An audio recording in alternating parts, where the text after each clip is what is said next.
സർക്കാരിനെ വെട്ടിലാക്കിയ PR വിവാദത്തിൽ അന്വേഷണം പ്രഖ്യാപിക്കാതെ ഒഴിഞ്ഞുമാറി മുഖ്യമന്ത്രി. സർക്കാരിനോ തനിക്കോ PR ഏജൻസി ഇല്ല.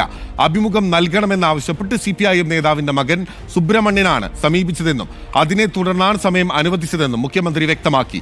അഭിമുഖത്തിനിടെ മൂന്നാമതൊരാൾ എത്തിയിരുന്നുവെന്നും മുഖ്യമന്ത്രി സ്ഥിരീകരിച്ചു. എൻ്റെ ഒരു ഇൻ്റർവ്യൂവിന് വേണ്ടി ഹിന്ദു ആവശ്യപ്പെടുന്നു എന്നുള്ളത് എൻ്റെ അടുത്ത് പറയുന്നത് എനിക്ക് പരിചയമുള്ളൊരു ചെറുപ്പക്കാരനാണ്. അത് നമ്മുടെ ആലപ്പുഴയിലെ ദേവകുമാറുടെ മകനാണ്. വന്നപ്പോൾ ഇവർ രണ്ടുപേരാണ്. ഒന്ന് ഒരു ലേഖികയാണ്. ഇൻ്റർവ്യൂ ആരംഭിച്ചു. എല്ലാ ചോദ്യങ്ങൾക്കും മറുപടി പറഞ്ഞു. പക്ഷേ ഇൻ്റർവ്യൂ പ്രസിദ്ധീകരിച്ച് വന്നപ്പോൾ ആ പ്രസിദ്ധീകരിച്ചതിൽ ഞാൻ പറയാത്ത ഭാഗമുണ്ടായി. ഈ പറയുന്ന തരത്തിൽ ഒരു ഭാഗം സാധാരണഗതിയിൽ അങ്ങനെ കൊടുക്കാൻ പാടില്ലല്ലോ. അതുകൊണ്ടാണല്ലോ മാന്യമായിട്ട് തന്നെ ഹിന്ദു അതിനകത്ത് ഖേദം രേഖപ്പെടുത്തുന്ന അവസ്ഥയുണ്ടായത്. വളരെ മാന്യമായ നിലയാണ് അവർ സ്വീകരിച്ചത്. അവിടെ ഞാൻ സംസാരിച്ചുകൊണ്ടിരിക്കുമ്പോൾ ഒരാൾ കൂടി കടന്നു വരുന്നുണ്ട്. ഇവർ രണ്ടാളാണ് ആദ്യം വന്നത്. പിന്നെ ഒരാൾ കൂടി കടന്നു വരുന്നുണ്ട്. ഞാൻ അയാളെ കാണുന്നത് എങ്ങനെയാണ്? ഈ വന്ന ഹിന്ദുവിൻ്റെ മാധ്യമപ്രവർത്തകയുടെ കൂടെയുള്ള ആളെന്നേ ഞാൻ മനസ്സിലാക്കുന്നുള്ളൂ. പിന്നെയാണ് പറയുന്നത് അത് ഏതോ ഒരു ഏജൻസിയുടെ ആളാണെന്ന്. എനിക്ക് അത്തരം ഒരു ഏജൻസി അറിയില്ല. ആ വന്നയാളെ എനിക്കറിയുന്നതല്ല. അവിടെ വന്നിരുന്നു എന്നുള്ളത് ശരിയാണ്. ഞാൻ കേരള ഹൗസിൽ ഇരിക്കുന്ന സമയത്താണ് അത് നടക്കുന്നത്. അപ്പോൾ എനിക്കൊരു ഏജൻസിയുമായിട്ടും ഒരു ബന്ധവുമില്ല. ഒരു ഏജൻസിയും ചുമതലപ്പെടുത്തിയിട്ടുമില്ല. ഒരു ഏജൻസിക്കും ഇതിൻ്റെ ഉത്തരവാദിത്വം കൊടുത്തിട്ടുമില്ല.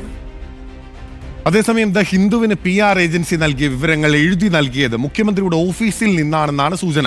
മുഖ്യമന്ത്രിയുടെ ഓഫീസിലെ 2 പ്രമുഖ വ്യക്തികളാണ് വിവരങ്ങൾ ഏജൻസിക്ക് കൈമാറിയത് എന്നാണ് ലഭിക്കുന്ന വിവരം. മലപ്പുറത്തെ മാഫിയ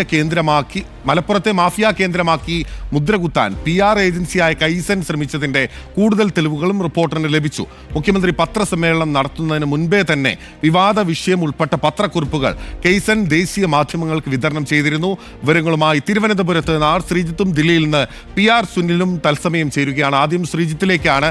ശ്രീജിത്ത്, വലിയ വിവാദമാണ്. മുഖ്യമന്ത്രിയുടെ ഓഫീസും മുഖ്യമന്ത്രിയും തന്നെ വലിയ ചോദ്യമുനയിൽ നിൽക്കുകയാണ്, പ്രതിക്കൂട്ടിൽ നിൽക്കുകയാണ്.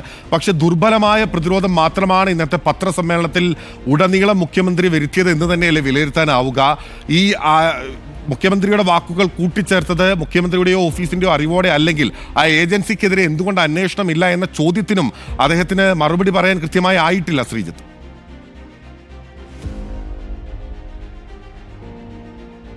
ബിനിൽ സൂചിപ്പിച്ച പോലെ തന്നെ ഈ PR ഏജൻസിയുമായി ബന്ധപ്പെട്ട കാര്യങ്ങളിൽ PR ഏജൻസി പ്രതിനിധികളുടെ അഭിമുഖത്തിലെ സാന്നിധ്യം, പിന്നീട് മുഖ്യമന്ത്രിയുടേതായി കൂട്ടിച്ചേർക്കപ്പെട്ട ഭാഗത്തിന്റെ കർത്താവ് ആരുടെ നിർദ്ദേശപ്രകാരമാണ് ആ ഭാഗം PR ഏജൻസിയിലേക്ക് നൽകിയത് തുടങ്ങിയ കാര്യങ്ങളിൽ അവ്യക്തത നിലനിൽക്കുകയാണ്. അത്തരം കാര്യങ്ങളിൽ ഒരു വ്യക്തത വരുത്താൻ മുഖ്യമന്ത്രിക്ക് കഴിഞ്ഞിട്ടില്ല. ഒരുപക്ഷെ ആ കാര്യം അവ്യക്തമായി നിന്നോട്ടെ എന്ന് കരുതി തന്നെയാണ് മുഖ്യമന്ത്രി ഇത്തരത്തിലൊരു പ്രതികരണം നടത്തിയതെന്നും വേണമെങ്കിൽ കരുതാം. എന്തായാലും ഇപ്പോൾ മുഖ്യമന്ത്രി പ്രയോഗിച്ചിരിക്കുന്ന ഒരു തന്ത്രപരമായ നിലപാട് എന്തെന്നാൽ CPIMന്റെ കുടുംബത്തിൽ നിന്ന് CPIM നേതാവിന്റെ മകനായ സുബ്രഹ്മണ്യനാണ് തന്റെ ഈ അഭിമുഖം തരപ്പെടുത്താനായി ഹിന്ദുവിന് താല്പര്യമുണ്ടെന്ന് പറഞ്ഞ് തന്നെ സമീപിച്ചത്, അങ്ങനെ നൽകിയത്. എന്നാൽ ഇങ്ങനെ ഈ അഭിമുഖം കഴിഞ്ഞ ശേഷമാണ് പിന്നീട് ഈ ഭാഗം ഉൾപ്പെടുത്തപ്പെട്ടത്, താൻ പറയാത്ത ഭാഗം ഉൾപ്പെട്ടത്.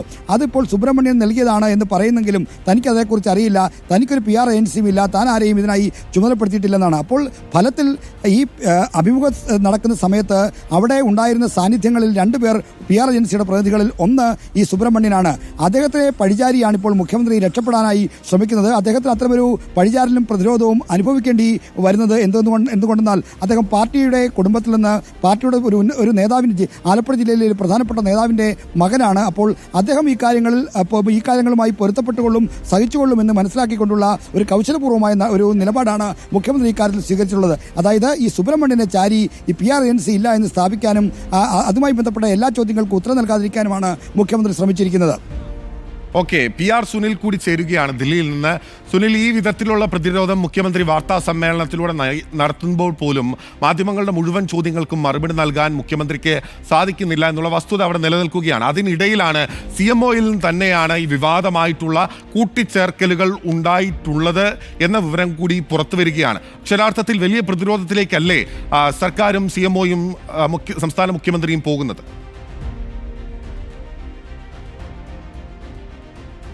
ബിനിൽ, തീർച്ചയായും മുഖ്യമന്ത്രിയെ സംബന്ധിച്ചും CPM-നെ സംബന്ധിച്ചും വലിയ പ്രതിസന്ധി തന്നെയാണ് ഇത് സൃഷ്ടിച്ചിരിക്കുന്നത് എന്ന കാര്യത്തിൽ സംശയമില്ല. സെപ്റ്റംബർ 13-ാം തീയതി കെയ്സൺ ദില്ലിയിലെ നിരവധി മാധ്യമങ്ങൾക്ക് അയച്ചു കൊടുത്തൊരു വാർത്താക്കുറിപ്പുണ്ട്. ആ വാർത്താക്കുറിപ്പിൽ മലപ്പുറം ജില്ലയിൽ വലിയ സ്വർണ്ണക്കള്ളക്കടത്ത് നടക്കുന്നു, ഹവാല ഇടപാട് നടക്കുന്നു, അങ്ങനെ വരുന്ന പണം അവിടുത്തെ നിരോധിത സംഘടനകളുടെ പ്രവർത്തനത്തിനായി ഉപയോഗിക്കപ്പെടുന്നു, കേരളത്തിലും UAE-യും കേന്ദ്രീകരിച്ച് വലിയ മാഫിയ സംഘങ്ങൾ പ്രവർത്തിക്കുന്നു, ഈ മാഫിയ സംഘങ്ങൾ സർക്കാരിനെ, മുഖ്യമന്ത്രിയെ അട്ടിമറിക്കാനുള്ള നീക്കങ്ങൾ നടത്തുന്നു എന്നൊക്കെയാണ് ആ ഒരു വാർത്താക്കുറിപ്പിൽ ചൂണ്ടിക്കാട്ടിയിരുന്നത്. അതേസമയം 8 ദിവസത്തിന് ശേഷം 21-ാം തീയതി മുഖ്യമന്ത്രി വാർത്താസമ്മേളനം നടത്തിയപ്പോൾ ഇതിൽ മലപ്പുറം ജില്ല എന്നൊന്നും മുഖ്യമന്ത്രി പരാമർശം നടത്തിയില്ല. വളരെ ലൈറ്റായുള്ള ഒരു ഗുരുതരമായ ആരോപണങ്ങൾ ഉന്നയിച്ചപ്പോൾ പോലും ഏതെങ്കിലും ഒരു ജില്ലയെ ചൂണ്ടിക്കാട്ടിയുള്ള പരാമർശങ്ങളൊന്നും മുഖ്യമന്ത്രി നടത്തിയിരുന്നില്ല. അതേസമയം ഹിന്ദുവിന് 29-ാം തീയതി രാവിലെ 9 മണിക്ക് നൽകിയ അഭിമുഖം 30-ാം തീയതി അച്ചടിച്ചു വന്നപ്പോൾ 13-ാം തീയതി ഈ കെയ്സൺ ദില്ലിയിലെ മാധ്യമങ്ങൾക്ക് വിതരണം ചെയ്ത പത്രക്കുറിപ്പിലെ ഉള്ളടക്കങ്ങൾ ആ അഭിമുഖത്തിൽ ഉൾപ്പെട്ടു, തിരികെ ചേർക്കപ്പെട്ടു എന്നതാണ് ഏറ്റവും ശ്രദ്ധേയമായൊരു കാര്യം. തീർച്ചയായും സർക്കാരിനെ സംബന്ധിച്ചും മുഖ്യമന്ത്രിയെ സംബന്ധിച്ചുമൊക്കെ തന്നെ വലിയ ക്ഷീണമുണ്ടാക്കിയതാണ്, രാഷ്ട്രീയമായി വലിയ ക്ഷീണമുണ്ടാക്കിയതാണ് ഈ ഉള്ളടക്കം എന്ന കാര്യത്തിൽ യാതൊരു സംശയമില്ല. അതുകൊണ്ട് ഇതാരാണ് ഈ ഉള്ളടക്കം സൃഷ്ടിച്ചെടുത്തത്, ആരാണ് ഈ ഉള്ളടക്കം PR ഏജൻസിക്ക് കൈമാറിയത് എന്നത് അറിയേണ്ടതാണ്. പക്ഷേ ഇന്നത്തെ വാർത്താ സമ്മേളനത്തിൽ മുഖ്യമന്ത്രി അക്കാര്യങ്ങളിൽ വലിയ ഗൗരവം കാട്ടിയില്ല. ഈ വിഷയത്തിൽ എന്തെങ്കിലും പരിശോധന നടത്തുമെന്ന് പറഞ്ഞില്ല. ആരാണ് PR ഏജൻസിക്ക് ഇത്തരം വിവരങ്ങൾ നൽകിയത് എന്ന കാര്യത്തിൽ എന്തെങ്കിലും ഒരു ആശങ്കയോ കൗതുകമോ മുഖ്യമന്ത്രി രേഖപ്പെടുത്തിയുമില്ല. ഏതായാലും ഈ വിഷയത്തിൽ CPM-നെ ഗൗരവമായ പരിശോധന നടത്തേണ്ടി വരും എന്ന കാര്യത്തിൽ യാതൊരു സംശയമില്ല. കാരണം പാർട്ടിയെ സംബന്ധിച്ചും സർക്കാരിനെ സംബന്ധിച്ചും വലിയ ക്ഷീണമുണ്ടാക്കിയ ഒരു വാർത്താക്കുറിപ്പും ഉള്ളടക്കവുമാണ് ഇത് എന്ന കാര്യത്തിൽ സംശയമില്ല. ഏതായാലും ഇപ്പോൾ നമുക്ക് ലഭിക്കുന്ന കൃത്യമായ വിവരം എന്നത് ഈ ഉള്ളടക്കം നൽകിയത് മുഖ്യമന്ത്രിയുടെ ഓഫീസിൽ നിന്നുള്ള വ്യക്തികൾ തന്നെയാണ്. മുഖ്യമന്ത്രിയുടെ ഓഫീസിലെ 2 വ്യക്തികളാണ് ഈ ഉള്ളടക്കം തയ്യാറാക്കി നൽകിയത്.